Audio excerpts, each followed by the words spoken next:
Hey everybody, it is Friday and we are on our last 5-rep heavy test for this strength cycle. We will see a 5-rep heavy test of a push jerk on Sunday, but that's going to be part of the new cycle that's coming down the road. So this one, we're testing our 5-rep power clean. Just like we talked about with all the other lifts this week, it's really important as the weight gets heavier that you are staying controlled and braced throughout. So make sure and this usually tends to happen on the way down with our power cleans. If we're not nice and braced, we tend to get a little bit loose coming down with the bar, so be smart with how you bring that bar back down. But getting set, we should definitely be nice and tight, everything good. Taking that strong breath, we're going to pull nice and slow to get past the knees, then jump shrug and get underneath. Last week we talked about if working on moving your feet was your goal, you want to think about now as we're building into that 5-rep heavy number, really working on getting that partial squat warmed up. Maybe you're doing some air squats, maybe you're doing some jump work and then drop work to make sure your feet are primed up and ready to move into that position, because that'll help you as you start to bring that bar up, getting those feet out into that squat and getting underneath it. I tend to have very lazy feet. I want to just keep them here and only move my knees, and that limits me for sure as I get to that clean. So if that was your goal, make sure you're priming that as you build up throughout this one. But on the way down, what I want you to see yourself do is take your time, bring it to the hips, and then a very good deadlift coming down. Don't just let that bar swing away from you as you bring it down. With that heavy bar, definitely not a position you want to be in with your back. We will then go into a new benchmark workout called Supersonic.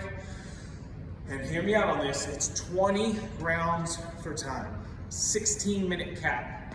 So these are very fast rounds. It's 1 power clean, keep in good position, 2 box jump overs, and 3 chest to bar pull-ups. We don't have a lot of chest to bar pull-up work typically, so think of this more of just our regular pull-up work as we go. But if you're ready to take on that new challenge, maybe it's a banded chest to bar pull-up, maybe it's a jumping chest to bar pull-up, that could be an option today too. We want to keep each round to 45 seconds or less, and this workout is all about how consistent you can be over 20 rounds and how fast you can keep those transitions. Okay, so you don't want to spend wasted time trying to move between those 3 different movements there. Okay, so you'll have your 1 power clean. You then go 2 box jump overs. Maybe because it's a lower number today, you could challenge yourself on what you're doing for the box jump over. So if you normally step, maybe you're jumping and then stepping off, or you're doing a jump and seeing if you rebound it. And then on our pull-ups, having our 3 pull-ups, you can now maybe challenge yourself a little bit too, especially in the first rounds or so, and then we can scale back as we need it and got further into the workout. As we get into our pull-up work, if we're working on our kit and our chest to bar, remember when we get to the top, we're thinking about pulling just a little bit higher. Okay, if we're going chest to bar, we want that chest to hit the bar, push away, and then go back into that swing. Make sure you're using that swing on each one.